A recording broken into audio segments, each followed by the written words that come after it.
Buen día, mi nombre es Jason López del programa de Ingeniería Química en la Universidad de Pamplona y el tema que les voy a explicar en este video es la nomenclatura de los óxidos. Para nombrar un óxido existen dos nomenclaturas muy conocidas, que es la nomenclatura Stock y la nomenclatura sistemática. Voy a proceder a explicarles la nomenclatura Stock. La nomenclatura Stock ya sabemos que trabaja con los números de oxidación. Para nombrar un compuesto o un óxido se hace de la siguiente manera. El nombre genérico, que en este caso va a ser un óxido, nombre del elemento que acompaña al oxígeno y el estado de oxidación en números romanos del elemento. Ya sabemos que un óxido es un compuesto que termina en oxígeno y solo está formado por dos elementos. Los óxidos, tenemos óxidos básicos, que es un óxido que tiene presencia de un metal con el oxígeno, y los óxidos ácidos es un compuesto que tiene presencia de un no metal con el oxígeno.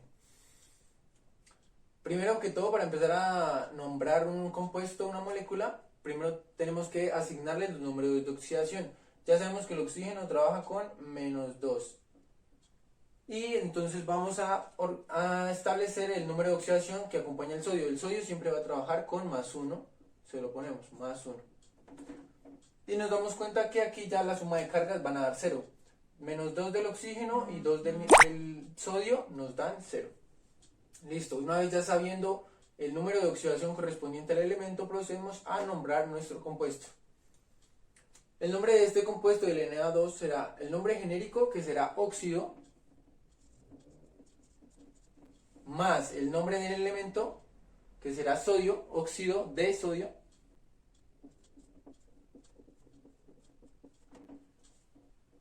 y el estado de oxidación en números romanos. Como estamos viendo, el sodio está trabajando con un estado de oxidación de +1. Y así sería el nombre de este compuesto, óxido de sodio 1.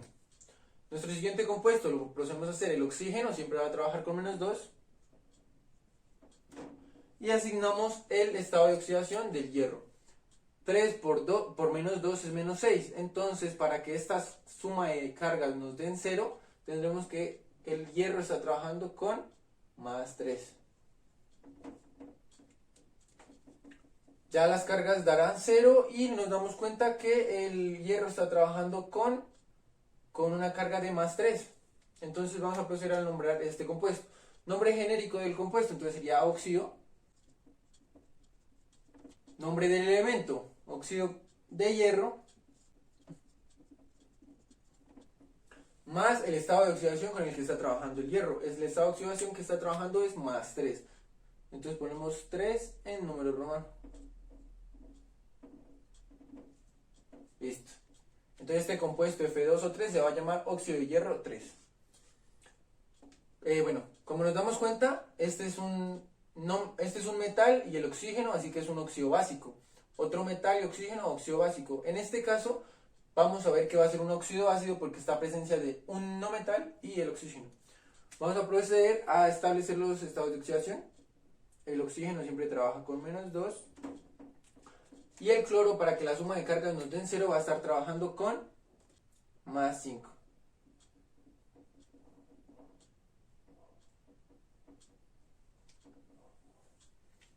Listo.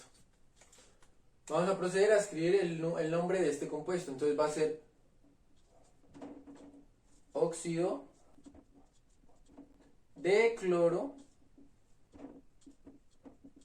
y el número de oxidación con el que está trabajando nuestro elemento, que en este caso es el +5. Óxido de cloro 5. Ahora listo, ya sabemos cuando nos dan un compuesto cómo escribir el nombre, cómo se llamaría.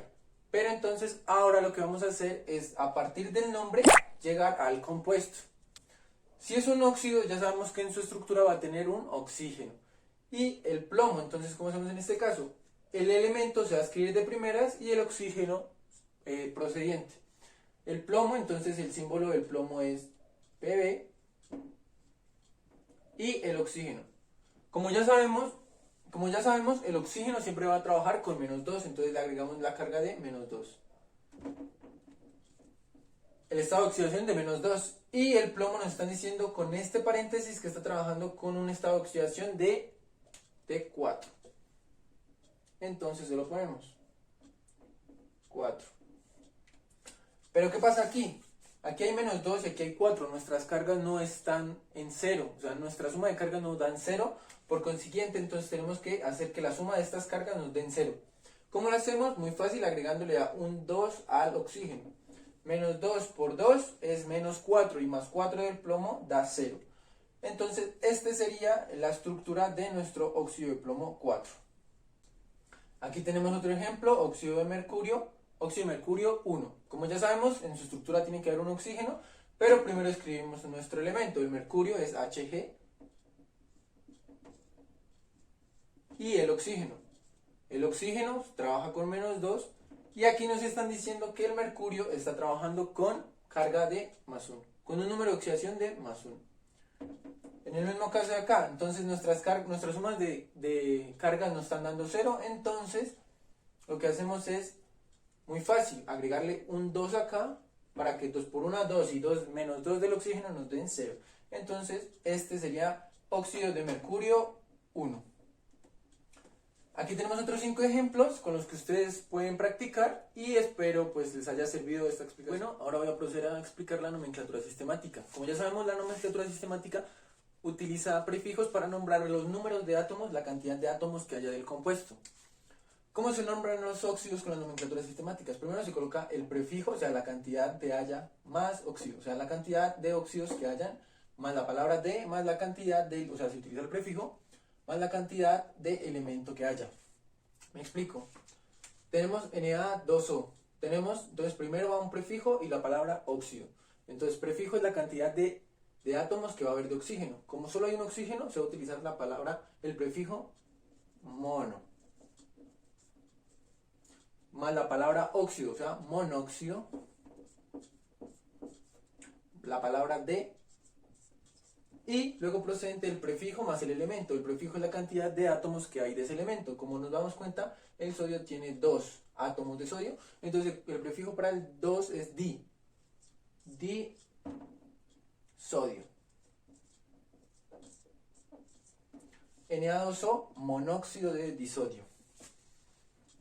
Muchas veces se van a dar cuenta que también aparece óxido de disodio, porque cuando solo hay un átomo no se utiliza tanto la palabra mono, sino solo se deja como óxido. Digamos, si fuera el caso de que solo hubiera un átomo de sodio, podría ser óxido de sodio. Algo que se me olvidó aclararles es los prefijos. Los prefijos utilizados en mono, di, tri, tetra, penta, hexa, hepta, octa, nona, deca y así, para indicar cuántas cantidad de átomos hay de ese elemento. Otro ejemplo, Fe2O3. Como sabes, iniciamos nombrando al óxido la cantidad de átomos que hay de este elemento. Hay 3 oxígenos, entonces se utiliza el prefijo tri. Entonces utilizamos trióxido, porque es el oxígeno, trióxido, la palabra de y el prefijo para indicar cuántas cantidades de átomos hay del elemento correspondiente. En este caso hay 2 átomos de hierro, o sea, serían di, para decir que son 2, hierro, y de hierro. Entonces, trióxido de dihierro. Bueno, aquí eran ejemplos viniendo desde la estructura hacia el nombre. Ahora vamos a dar ejemplos viniendo desde el nombre hacia la estructura. El primero es trióxido de nitrógeno. Como ya saben, en la estructura primero se va a colocar el elemento y después el elemento óxido, o sea, el oxígeno. Entonces nos dicen dinitrógeno, quiere decir que hay 2 átomos de nitrógeno, sería N2, 2 átomos de nitrógeno, y trióxido, o sea que hay 3 átomos de oxígeno, sería O3, N2O3, trióxido de dinitrógeno. Otro ejemplo, dióxido de carbono. Tenemos 2 átomos de oxígeno y como no nos aparece, en este caso podría ser dióxido de monocarbono, pero como ya les dije, el mono lo podemos saltar porque mono indica que solo hay uno y esto también indica que solo hay un átomo. Si no nos viene un prefijo, quiere decir que solo viene un átomo en su estructura. Entonces, de carbono, carbono solo hay uno y óxidos hay 2, entonces CO2, dióxido de carbono. Un último ejemplo sería Cl2 o 5. Como nos damos cuenta, hay 5 átomos de oxígeno y 2 átomos de cloro. Entonces, ¿cómo hacemos? 5, para Para el prefijo de 5 es penta, sería penta, pentaóxido. Pentaóxido suena feo, si se dan cuenta, entonces se cambia por la palabra pentóxido. Pentóxido. La palabra de, como hay dos átomos de cloro, se utiliza el prefijo di, o sea, dicloro. Pentóxido de dicloro. Bueno, este eran los ejemplos de nomenclatura sistemática. Y aquí les dejo otros ejemplos para que ustedes puedan repasar. Les agradezco la atención.